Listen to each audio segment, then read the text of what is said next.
Bonjour et bienvenue à la 12e de Maxime, la dernière avant le temps des fêtes. Et on commence avec une belle photo. J'ai trouvé ça dans mes boîtes, dans les archives. On a placé ça dans l'arbre de Noël, les belles décorations pour le temps des fêtes. C'est Max qui me court après. Oui, bien exactement. Moi, j'aimais ça. Et on le faisait souvent quand on jouait un contre l'autre. Ouais. Hein? On aimait ça. Extra. Exact. Un petit extra. Puis habituellement, c'est toi qui finissais le match avec plein de bleus sur les jambes. Non? J'ai tout le temps la rondelle. Ah, Pour c'est après. ça. Ben, des bons souvenirs. Et on a la chance non seulement de jouer un contre l'autre, mais on a joué ensemble aussi Oui. à Philadelphie. Donc, on est très chanceux, très choyés. L'esprit festif des fêtes nous amène un petit peu vers la nostalgie. C'est vrai. Bonne joyeuse fête, mon Max. Ouais. Je souhaite Toi ça. aussi. À vous aussi. La dernière avant les fêtes. La semaine du Canadien, 4 points sur une possibilité de 6. A commencé à Pittsburgh avec une grosse victoire que j'avais prédit du Canadien de Montréal contre mes Penguins de Pittsburgh. Et ça, j'ai été surpris. C'est pas évident d'aller gagner là. Et en plus, contre tes Pingouins, tu as décidé de prendre le Canadien. Tu as vu juste, mais qu'est-ce qui est sorti pour toi dans ce match-là? Ben, plusieurs choses. En fait, après ça, les Canadiens ont joué à Ottawa le mercredi le lendemain. Ils ont gagné 3-2 en prolongation. Et ils ont été perdre malheureusement à la maison contre Détroit samedi. Mais on va commencer avec le match de mardi dernier à Pittsburgh. C'était tellement intéressant parce qu'on a couvert le match d'un autre angle avec Guy Boucher. On jasait tout le long de la rencontre. Comment que ça pouvait peut-être être un match qui était peut-être moins le fun à regarder pour un amateur de hockey, où ce que la rondelle se retrouvait beaucoup sur le jaune, comme tu appelles, les longs de la rampe. Et les Penguins de Pittsburgh sont présentement l'équipe dans la Ligue nationale qui sont les meilleurs à contrer des entrées de zone de tous les dans la Ligue nationale. Donc, on pense souvent à les Pingouins, Crosby, Malkin. Mais là, cette année, ils jouent très bien défensivement. Leur gardien de but fait très bien. Et pour moi, les Canadiens ont joué un match parfait lors de cette rencontre où ils ont été patients. Ils se sont pas fâchés, ils n'ont pas été émotifs, ou ce que des fois, là, quand tu joues contre une équipe qui joue très bien défensivement, ils ont été patients et ils ont profité de leur chance de marquer avec des débuts comme le capitaine Weber qui fait un wrap-around en anglais. Ouais, un jeu du tourniquet, qu'on appelle en québécois. Chance, t'es là. Ouais, hein, c'est pas pire. Mais c'est vrai que tu as raison. C'est surtout défensivement. Sans la rondelle, et tu as mentionné être patient. Le Canadien était très patient. Être patient, ça ne veut pas dire être passif, Oui. hein, comme Guy Boucher l'a Boucher nous l'a dit, si bien dit, mais c'est que le Canadien savait quand être agressif, enlever du temps et de l'espace aux joueurs des Pingouins, mais les prises de décision sur la patinoire, la mentalité était de tout le temps se regrouper, fermer le centre de la patinoire. Quand c'était une rondelle 50-50, on prenait la bonne décision d'aller du côté défensif. Ça l'a frustré, ça l'a contré les joueurs des Pingouins, jusqu'à temps que c'est le but de Joël Armia qui a fait de la différence, qu'un jeu individuel a été capable de passer. Un peu chanceux que la rondelle reste près de lui autour de le temps et va marquer un filet. Et c'est cette patience-là, cette structure-là défensive qui a mené à une opportunité. Parce que les Pingouins aussi jouent un excellent match défensivement. Ils n'ont pas donné grand-chose aux Canadiens. Là, c'était deux équipes. C'est savoir laquelle des deux équipes allait casser. Et plutôt, surtout dans la série de défaites du Canadien, on voyait dans les matchs serrés comme ça, bien, là, il y avait une erreur mentale qui menait à un but. Et là, l'équipe s'écroulait ou l'équipe perdait à cause de ça. Mais là, ça a été le contraire. Ça a été le Canadien patient qui a mené à cette victoire-là. Avec ça, c'est deux gros points arrachés sur la route. Et chapeau, Max, d'avoir anticipé ça, d'avoir vu ça dans ta boule de cristal. Oui, mais merci. Je connais le hockey quand même.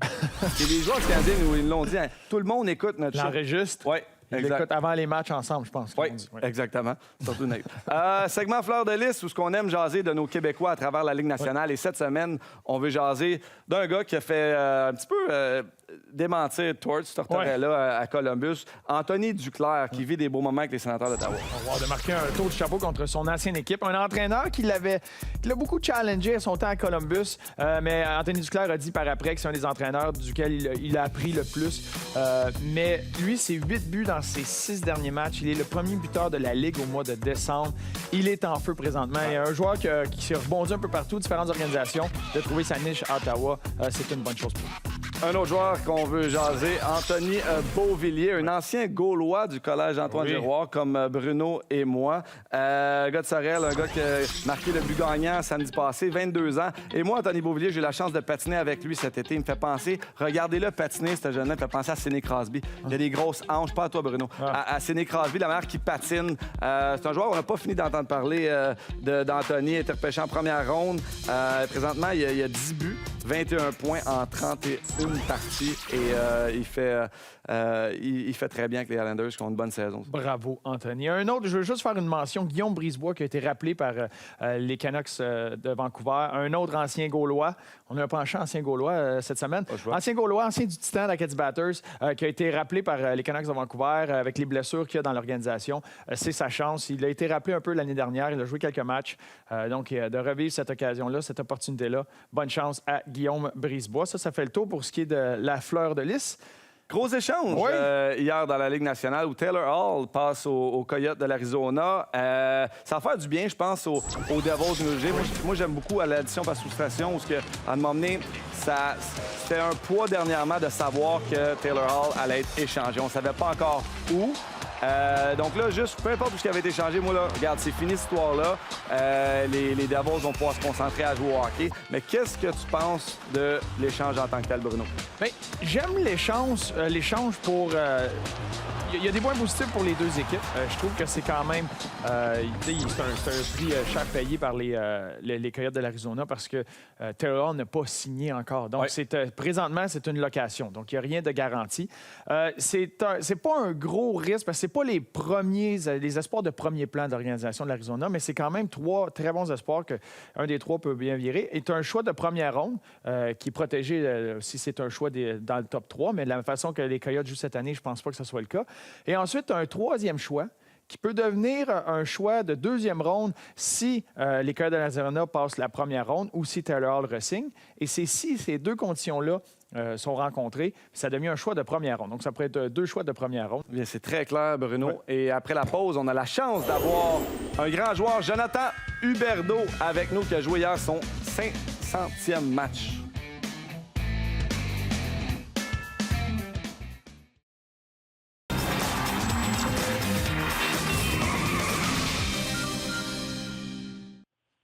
On est avec notre invité et aujourd'hui, on a Jonathan Huberdeau comme invité et ça peut pas mieux tomber. Lui, hier soir, a joué son 500e match, a amassé 4 passes pour monter son total en carrière à 400 points. Premièrement, félicitations, Jonathan. Merci de prendre du temps et de jaser à Max et Bruno. Ouais, ça fait plaisir, les boys. Là, t'es-tu sur le bord de ta piscine, Jonathan? Ouais, je suis sur le bord de la piscine, il fait beau soleil. Après une victoire, c'est le temps le fun de passer du temps dehors. Surtout en Floride. C'est certain. Nous, on est dans la neige, puis c'est super aussi, mais on s'amuse beaucoup. Est-ce que tu as eu la chance, après le match, de réaliser vraiment 500 matchs? Premièrement, félicitations. Moi, je me rappelle, à mon 500e match, Bruno m'avait offert une carafe de scotch avec des verres. C'était écrit, c'était gravé dessus. Félicitations, Max, 500 matchs. Est-ce que tu as un ami comme ça extraordinaire qui t'a acheté un cadeau pour souligner ça? Non, j'ai pas la chance d'avoir un ami à l'équipe qui m'a donné ça. Non, je pense que les gars, ils disaient juste félicitations. Je pense que c'est comme tu dis, c'est cool, 500 matchs. Je vois les gars se rendre à 1000 matchs, donc là, j'étais à mi-chemin. Donc, peut-être que mon but, ça serait de se rendre là, mais c'est le fun. Je pense que des fois, tu as de la misère à apprécier ces moments-là, puis surtout avec la game que j'ai eue hier, c'était le fun, surtout après, là, avec la famille et les amis. Tu devrais revoir ton cercle d'amis, mais ça, on en parlera plus tard. Moi, j'entends, je veux savoir, avec Kenville qui est arrivé comme entraîneur cette année, c'est quoi les changements, les gros changements que tu as vus d'entrée de jeu au camp de sélection immédiatement là, avec Kenville? Bien, c'est certain que c'est un coach que les pratiques étaient beaucoup plus intenses dans notre camp d'entraînement. Puis je crois que c'est un coach aussi, il a changé notre système, puis il aime ça, l'offensive, il aime ça quand on a la rondelle. Puis en tant que joueur offensif, c'est certain que c'est le fun quand tu as un coach comme ça. Puis certain aussi que partout où il est allé, il aime ça gagner, puis il veut gagner, puis il va faire jouer les joueurs pour n'importe quoi pour gagner. Si tu joues bien une game, il va te faire jouer, peu importe le style de joueur que tu es. Puis je crois que c'est le fun, c'est le même que tu gagnes en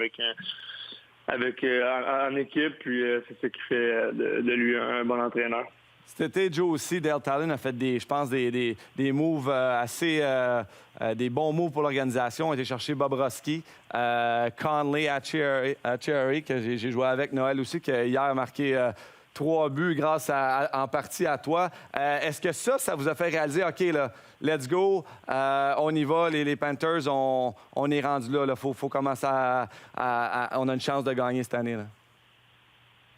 Ouais, non, c'est certain que on était excités. Je pense que l'été, on est allé chercher Bobrovsky. Je pense que le propriétaire s'est dit je vais dépenser un peu plus d'argent, aller chercher d'autres joueurs. Puis je crois que on a confiance à notre noyau de joueurs. Là. Je pense que ça fait longtemps qu'on était ensemble. Puis on est juste allé rajouter, je pense, les pièces peut-être qui nous manquaient. Puis certain que c'est difficile, là, c'est rendu difficile avec notre division de se rendre en série. Puis si tu le vois, le classement est tellement rapproché, mais je pense qu'on a une bonne équipe. Puis les joueurs, comme tu dis, qu'on est allé chercher, ça nous a donné de la motivation puis, pour aller faire les séries cette année.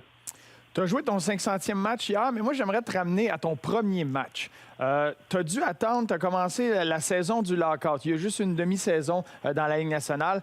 Parle-moi un peu de ça, là, ta préparation. Tu étais au niveau junior et là, tu attendais que la Ligue nationale recommence. Tu as fait le championnat du monde junior à Noël et ensuite, tu es monté dans la Ligue nationale. Parle-moi de cette saison-là en particulier. Oui, c'est ça. C'est un peu différent comme première saison. Tu n'as pas la chance d'avoir un camp d'entraînement pendant 3-4 semaines. Puis, de parler aux gars, c'était comme vraiment rapide. Là. J'étais junior pendant le début de la saison jusqu'en décembre. Puis, par la suite, j'étais allé au championnat mondial junior qui était en Russie. Puis en revenant, on se rappelle, je pense qu'on avait arrêté à Londres. Puis on avait su que le lockout était fini. Puis 3-4 jours après, j'étais en Floride. On avait une semaine de camp d'entraînement. Puis boum, je jouais ma première partie avec Kovalev et Mueller. C'était tellement rapide que tu n'avais pas le temps de vraiment penser, puis tu faisais juste jouer. Puis c'est certain que j'avais l'avantage sur les autres joueurs, qu'il y en a qui n'avaient même pas joué depuis avril passé. Donc, certain, moi, j'étais habitué. J'avais joué championnat mondial, le bon jeu, fait que j'étais plus prêt que les autres, là, je pense. Hey, mais je veux savoir, moi, à tes débuts, tu as joué avec une légende, Jaromir Jagr. Je sais que tu n'as pas joué longtemps avec lui, mais je veux savoir quel genre d'impact il y a eu, que ce soit sur ta carrière ou sur l'équipe à ce moment-là quand il était en Floride.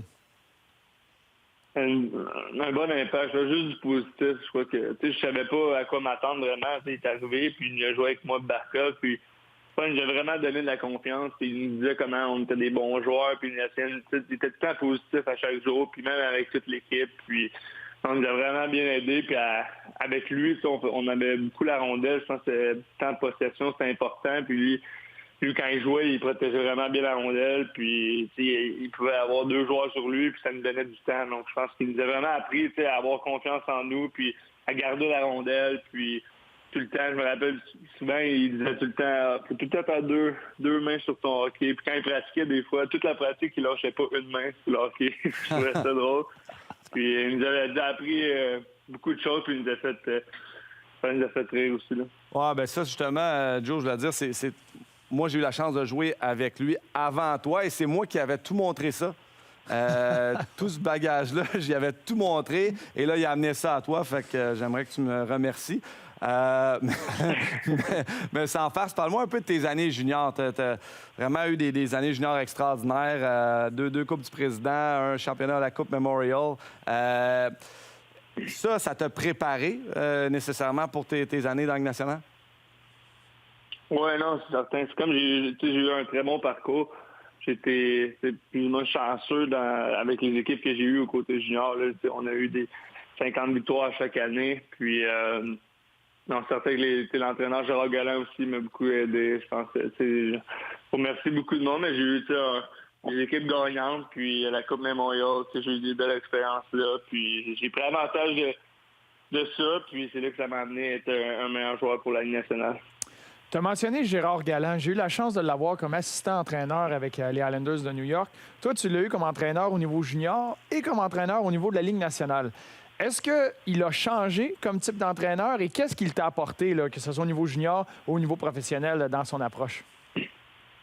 Non, il était pareil au côté junior puis Ligue nationale. Je pense que le junior, il nous traitait comme des gars de Ligue nationale, donc c'était vraiment cool. C'était pas, vu qu'on était jeunes, ils ne traitaient pas différemment. Puis c'est ça que j'ai trouvé que quand je l'ai eu à la nationale, je savais que ça allait être un bon fit. Puis tous les gars l'ont aimé. Puis je suis sûr que toi, tu l'as eu comme entraîneur. Je suis certain qu'il était assistants coach souvent sont un peu plus près des joueurs, donc je suis sûr qu'il était extrêmement le fun avec vous. Puis c'est sûr que je pense que c'était aucun. Tout le monde l'a aimé. La situation a été difficile, comment il est parti, mais c'est certain que c'était le fun qu'il ait trouvé une place à Vegas. Moi, Joe, faut que je te dise, ça me fâche un petit peu parce que t'es un de mes joueurs préférés. T'es un joueur, puis je dis ça, je veux pas rien partir, là, mais je te verrais tellement avec un CH sur le gilet où je pense que tu ferais super bien à Montréal. Mais ça me fâche parce que on dirait que t'es un peu le joueur obscur québécois où tu es présentement un des meilleurs, sinon le meilleur joueur québécois de la Ligue nationale. Et je trouve que t'as pas beaucoup de reconnaissance. On te connaît moins, on se dit, est-ce que, tu sais, je peux penser des fois les joueurs qui jouent dans l'Est ont peut-être un petit peu moins de visibilité. Mais toi, Joe, tu es dans notre cours, dans la division du Canadien de Montréal. Tu peux-tu mettre le doigt pourquoi, admettons? Non, je sais pas. Il y a beaucoup de monde qui me dit ça, surtout avec la saison de l'an passé que j'ai eue, puis cette année. Mais je crois que j'aime ça. Je pense que c'est comme t'es moins de reconnaissance. Certains, quand tu joues en Floride aussi, t'es moins vu aussi, là, c'est certain, le marché. Mais je crois que non, j'aime ça. Puis on peut pas des fois savoir. Puis je pense que c'est correct comme ça. J'aime ça. Je veux être un joueur dominant à la Ligue nationale, puis je fais tout mon possible. Puis peu importe ce que le monde parle, moi, je continue à faire ce que je fais de si bien. Ben, tu le fais très bien. Ouais. Puis Max et moi, on part une campagne publicitaire, te faire connaître, faire du porte-à-porte avec ton dépliant, puis tout, te faire connaître ici au Québec. Moi, je veux savoir rapidement revenir sur ton repêchage. Il y a 2 repêchages que je veux savoir. Ton repêchage à la Ligue nationale, tu as été choisi 3e au total en 2011. Je veux que tu me parles de cette journée-là. Est-ce que l'anticipation que tu as, tu sais que tu vas sortir rapidement, il y a quelques équipes, l'anticipation que tu as eue à celui-là. Et ensuite de ça, je veux que tu me parles, tu as été repêché la même année, très haut aussi, mais dans le repêchage de la KHL. Oui, non, ça, le repêchage, je pense que c'est une journée que tu te souviens toute ta vie. C'est certain que rendu au repêchage, c'est un peu où tu veux. C'est à peu près où tu vas sortir, là. Ça dépend de tout le monde. Mais moi, tu le savais, c'était pas mal le top 5. Puis, certain que là, tu commences à regarder un peu les équipes qui sont là, quelle équipe qui repêche à quelle position. Puis, certain que rendu là, je voulais vraiment aller en Floride, surtout avec mon passé, avec mes parents, on allait en Floride. Ça fait depuis que je suis petit, là, je suis en Floride pendant Noël. Donc, ça a comme à donner. C'est comme un rêve qui était réalisé, là, de jouer ici. Puis, ça a été le repêchage. Quand j'avais entendu mon nom, c'était vraiment un moment que je n'oublierai jamais. Puis pour le KHL, ben c'est ça, je me souviens, c'était à la Coupe Memorial quand j'ai été repêché. C'était avant le repêchage de la nationale, puis j'avais été repêché 5e au total. Puis c'était un Russe dans mon équipe qui m'avait dit ça le jour même. Il m'avait dit « Ah, t'as été repêché 5e overall », puis j'avais dit... je comprenais pas, puis l'équipe n'a jamais contacté mon agent, puis jamais contacté, puis ça a fini là. Même pas de casquette? Même pas de casquette. Avec Vitis, on aurait pu jouer peut-être ensemble éventuellement, mais Jonathan, reste là. Nous, on va si t'es d'accord avec ça, on va te poser quelques questions pour la portion balado. Et pour nous, ça se continue après la pause.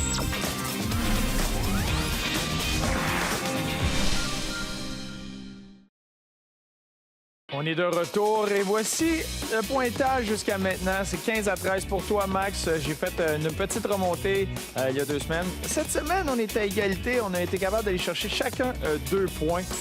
C'est très, très chaud. On va continuer. Et immédiatement, j'aimerais ça te lancer sur les prochains paris qui s'en viennent la semaine prochaine. Là.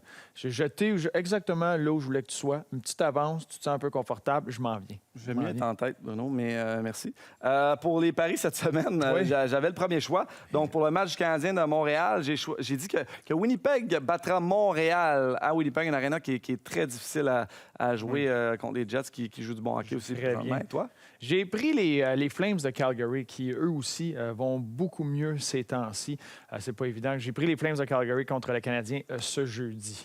Et la partie de la semaine, moi, j'ai dit que Winnipeg allait battre les Blackhawks de Chicago à Winnipeg. Donc, Winnipeg va avoir une bonne semaine. Oui, un petit penchant pour les Jets. Oui. Ah, mais moi, j'ai pris les Bruins à la maison mardi, ce soir, contre les Kings de Los Angeles. Les Kings qui... Ça va coup-ci, coup-ça. Et les Bruins sont très solides à la maison. Peut-être un peu plus difficile dernièrement. Mais je pense que ce match-là est dans la poche pour les Big Bad Bruins. On avait un petit over-under cette semaine pour la totalité du voyage du Canadien-Montréal, où ils vont jouer 7 matchs sur la route. Et le milieu, c'était 7 points. Une possibilité de 14. Exactement. Tu comptes bien. Merci. Et j'ai dit que le Canadien allait avoir plus de 7 points pendant ce voyage sur la Et route. tu as pris le over. Ouais. J'ai pris par défaut, j'ai pris le under sur cette séquence-là. Pour le Canadien, on l'a dit un peu plus tôt, c'est tellement un voyage crucial. Oui, je leur souhaite que ça soit bien over, que ça soit très bien. Mais pour faire un point contre Max, under. Avec 6 points, ça serait parfait. Super. Alors, les gens nous ont posé des questions sur Oui. la plateforme Facebook, entre autres, RDS. Et on a une question de Carl Talbot que je dois mentionner. C'est mon cousin que j'aime beaucoup. Carl, il pose une bonne question. Une excellente question. Et Max, je te l'envoie en cousin. Tu croises ta version de toi-même. Ouais. Qu'est-ce que tu lui donnes comme conseil? Avant d'être repêché, mon cousin Carl, qui est très quand même deep, il voulait savoir ça, je crois, sur moi. Et je te dirais, peut-être, arrête-toi et profite-en plus. J'en ai profité beaucoup dans ma carrière, tu le sais, mais juste pour me rappeler plus des souvenirs. Je ne suis pas un gars avec une grande mémoire, donc vraiment, là, prends Plus des de photos avec tes yeux. Je dis ça à mon fils de 5 ans, prends des photos avec tes yeux. Et aussi, on a quand même beaucoup de temps libre en tant que joueur de la Ligue nationale. Et une chose que j'aurais aimé faire un petit peu plus, arrêtez, lis plus de livres. Et oui, parfois, on a besoin de s'évader et de regarder un TV show et vraiment de penser à rien. Mais je pense que les connaissances, tu regardes une carrière de 15 ans que j'ai eue, j'aurais eu assez de temps pour lire des milliers de livres que maintenant, je prends le temps de perdu parce que j'adore lire. Toi, Bruno? Pour la même question, et c'est un sujet que toi et moi, on a abordé souvent pendant notre carrière, après notre carrière, sur le bord du feu, avec un petit scotch, parler de la vie. Et c'est la même chose pour moi où tu t'en vas à la Ligue nationale. Tu sais, moi, je m'attendais à rien. Il y a 2 choses que je dirais. Sois à 100 % dans ce que tu fais. Peut-être étudier la game le mieux que tu peux, apprendre, être peut-être plus observateur de ce qui se passe autour de moi avec les autres joueurs, ce qui se passe pour apprendre, puis vraiment être une éponge de cette information-là. Et la deuxième chose, on en a parlé souvent, les downtime, les temps tranquilles à la maison, de les maximiser. Lire est une très belle option. On a eu des conversations avec John Hurley qui a fait un projet avec l'Association des joueurs qui parlait des athlètes de haut niveau. Si tu es capable de t'embarquer dans quelque chose d'autre dans tes temps morts, d'occuper ton esprit, tu vas être plus performant dans les 2 facettes. Donc, de ce côté-là, de pousser, maximiser à la productivité de ces moments-là, des moments libres, ça, c'est une chose que des fois, tu es habitué, tu veux juste regarder une télésérie ou juste relaxer. Tu peux te challenger un peu Parce plus. qu'il y a une vie après le hockey. Hein? On le réalise maintenant, on est retraité. Et même pour les jeunes présentement qui jouent au hockey, que ce soit midget, dans la Ligue junior majeure du Québec, dans la Ligue américaine, préparez-vous à ça parce que c'est beau jouer au hockey puis ça nous a apporté plein de belles choses, plein de beaux souvenirs. Mais il y a d'autres choses après. On est très chanceux. On s'amuse avec les gens à la maison. Ah oui. Max et Bruno, c'est un privilège de travailler avec toi. Et là, on a une petite pause du temps des fêtes. Je te souhaite un joyeux Noël. Merci. Bonne année à toi et à ta famille. On se revoit le 7 janvier. Qu'est-ce que je te souhaite pour la nouvelle année? De la santé, de l'amour, du temps, du vrai temps de qualité. Être présent. Faut être présent, Jean. Profitez-en. On se revoit l'année prochaine. Joyeux Noël!